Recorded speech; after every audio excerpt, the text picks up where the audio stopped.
separation of variables for non-homogeneous equations. അപ്പോൾ അതിൽ first ഒരു പ്രോബ്ലം കൺസിഡർ ചെയ്യാണ്. ut minus uxs is equal to cos 2πx cos 2πt. അതിന് വേരിയബിൾസിൻ്റെ restrictions ഒക്കെ കൊടുത്തു.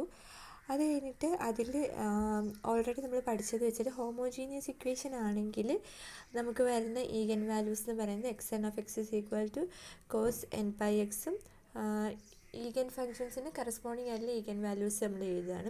n is equal to nπ whole square, n is equal to 0 1 2 3 et cetera എഴുതുകയാണ്. Fourier claim വെച്ച് നമുക്കറിയാം any reasonable function satisfying the boundary condition can be uniquely expanded into Fourier series with respect to the system of eigenvalues of the problems എന്ന് Fourier claim എന്ന് അറിയാവുന്ന കാര്യമാണ്. അപ്പോൾ അതിന്ന് അടുത്ത് പറയാണ് ദ സൊല്യൂഷൻ uxt എന്ന് പറയുന്നത് ഇതിൻ്റെ ഈ മേലെ പറയുന്ന ഈ പ്രോബ്ലത്തിൻ്റെ സൊല്യൂഷൻ എന്ന് പറഞ്ഞാൽ ട്വൈസ് ഡിഫറൻഷ്യബിൾ ആയിരിക്കും. ബൗണ്ടറി കണ്ടീഷൻസ് സാറ്റിസ്ഫൈ ചെയ്യുകയും ചെയ്യും.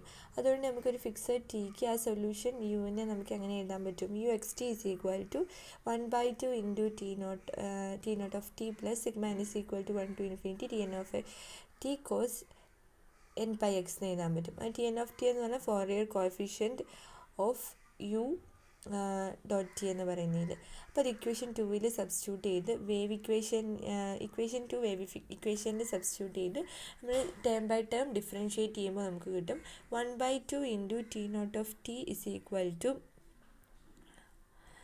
Plus sigma n is equal to 1 to infinity tn of tn double dash plus n square pi square tn into cos nπ is equal to cos 2πt cos 2π x എന്ന് നമുക്ക് കിട്ടും. അതിന് equation 3 substitute ചെയ്യാണ്. അപ്പോൾ Fourier സീരീസിൻ്റെ uniqueness next സെക്ഷനിലാണ് നമ്മൾ പഠിക്കുന്നത്. അത് ഇവിടുന്ന് ആ യുണീക്നെസ്സിൽ നമ്മൾ വെച്ച് കൺസിഡർ ചെയ്യുകയാണെങ്കിൽ RHSലെ കോഎഫിഷ്യൻസ് LHSലെ കോഎഫിഷ്യൻസ് ഇക്വേറ്റ് ചെയ്യുമ്പോൾ n ഇസ് ഈക്വൽ ടു 0 കൊടുക്കുമ്പോൾ particularly t naught double dash is equal to 0 എന്നൊരു ഇക്വേഷൻ കിട്ടും.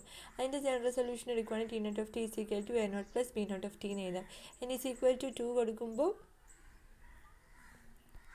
n is equal to 2 കൊടുക്കുമ്പോൾ t2 double dash plus 4 pi square t2 is equal to cos 2πt എന്ന് കൊടുക്കുക. Equation number 5 എന്ന് കൊടുക്കുകയാണ്. The general solution of this linear non homogeneous second order ODE എന്ന് പറയുന്നത് t2 of t is equal to a2 cos 2πt plus b2 sin 2πt plus t/4π sin 2πt എന്ന് നമുക്ക് എഴുതാൻ പറ്റും. എന്നിൻ്റെ വാല്യൂ 0യോ 2 ആകുമ്പോൾ കണ്ടീഷനാണ് നമ്മൾ പറയുന്നത്. ഇനി 0യോ 2 അല്ലെങ്കിൽ tn double dash plus n square pi square tn is equal to 0 എന്ന് നമുക്ക് ഇക്വേറ്റ് ചെയ്യാൻ പറ്റും.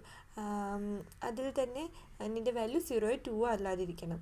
അപ്പോൾ അതിൻ്റെ സൊല്യൂഷൻ എന്ന് പറയുന്നത് tn of t is equal to an cos nπt plus bn sin nπt എന്നുള്ളതാണ് പറയാൻ പറ്റും. For every n not equal to 0 to ഇതൊക്കെ നമ്മളെ ബേസിക് സൊല്യൂഷനിൽ നമ്മൾ ഇക്വേറ്റ് ചെയ്യുമ്പോൾ uxt is equal to a naught plus b naught t/2 plus t/4π sin 2πt cos 2πx plus sigma n is equal to 1 to infinity an cos nπ plus bn sin nπt into cos nπx എന്ന് നമുക്ക് basic സൊല്യൂഷനെ rewrite ചെയ്യാൻ പറ്റും. അതിന് നമ്മൾ equation number 6 എന്ന് കൊടുക്കുകയാണ്. അപ്പോൾ നമ്മൾ ഇനീഷ്യൽ കണ്ടീഷൻ്റെ കാര്യം എടുക്കുകയാണ്. അപ്പോൾ ux0 is equal to a naught by 2 plus sigma n is equal to 1 to infinity an cos nπx എന്നാണ്. അതിന് നമ്മൾ റീറൈറ്റ് ചെയ്ത് ഇങ്ങനെ എഴുതുമ്പോൾ അത് നമ്മൾ അതിൻ്റെ ഒറിജിനൽ സൊല്യൂഷനായിട്ട് കമ്പയർ ചെയ്യുമ്പോൾ a നോട്ടിൻ്റെ വാല്യൂ 1ഉം a2ൻ്റെ വാല്യൂ 1/2 ആയിട്ട് കിട്ടും. an equal to 0 for every n not equal to 0 and 2. ഇനി ഇതിനെ തന്നെ ഡിഫറൻഷ്യേറ്റ് ചെയ്യാണ്. ടേം ബൈ ടേം ഡിഫറൻഷ്യേറ്റ് ചെയ്ത് യുവിന് ടേം ബൈ ടേം ഡിഫറൻഷ്യേറ്റ് ചെയ്താണ് ടി വെച്ചിട്ട്. അപ്പോൾ സെക്കൻഡ് ഇനീഷ്യൽ കണ്ടീഷന് സബ്സ്റ്റിറ്റ്യൂട്ട് ചെയ്ത് കഴിയുമ്പോൾ നമുക്ക് ut(x0) എന്ന് പറയുന്നത് b naught by 2 plus sigma n is equal to 1 to infinity nπ bn cos nπx എന്ന് കിട്ടും. അതെന്ന് പറയുന്നത് 2 cos 2πx ആണ്.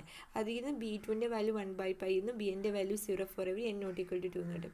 ഫൈനലി നമ്മൾക്ക് കിട്ടുന്നത് uxt-യുടെ value 1/2 plus 1/2 cos 2πt plus t plus 4/4π sin 2πt into cos 2πx എന്ന് കിട്ടും.